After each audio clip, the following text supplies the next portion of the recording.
తీర్మార్ మళ్ళీ ఆడు బీఆర్ఎస్ని తిట్టుడు అయిపోయి ఇప్పుడు బీజేపీని తిడుతుండు. ఇప్పుడు ఒక వీడియో పెడితే కన్నా గలీజ్గా తిడుతుండు తీర్మార్ మళ్ళీ అని, లంజోడుకా గింజోడుకా అని తిడుతుండు. నాకే బాధ అనిపిస్తుంది, ఎందుకురా మళ్ళీ ఈ మాటలు వాడు తీర్మార్ మళ్ళీ. ఒక్కసారి మళ్ళీ కానీ చూడండి, మన నరేంద్ర మోదీ గురించి ఏమంటున్నాడు. నిజంగా నరేంద్ర మోడీ గారు గెలిస్తే మన ప్రొఫెసర్ చెప్తాను, ఇవే ఈ దేశంలో లాస్ట్ ఎన్నికలన్నా, ఇక ఉంచడు ఈ దేశాన్ని ఉంచడు. అరే లంజా కొడక అంటుండు. ఈ దేశంలోనే మా హిందువులందరినీ త్వరల్లా బతికిలా చేస్తున్నాడు ఆయన.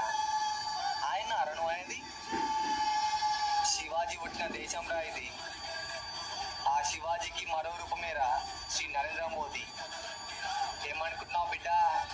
కట్టర్ హిందూ చీర్పార్దింకం. రే ఇంకోసారి బీజేపీ గురించో రాముని గురించో నువ్వు మీ రేవంత్ రెడ్డి మాట్లాడారనుకో, బట్టలు ఉడేసి కొడతా తీర్మార్ మళ్ళీ. అర్థమైందా ముచ్చట? కరీంనగర్లో ఎంపీ టికెట్ ఇస్తారనుకుంటున్నావు, నీకెవర్రా ఎంపీ టికెట్ ఇచ్చారు? నేను కాంగ్రెస్ పార్టీలో దేక్తారా అంటే మొన్న ఎమ్మెల్సీ ఇచ్చినందుకే ఆవుతలు ప్రచారం చేసుకుంటున్నావు.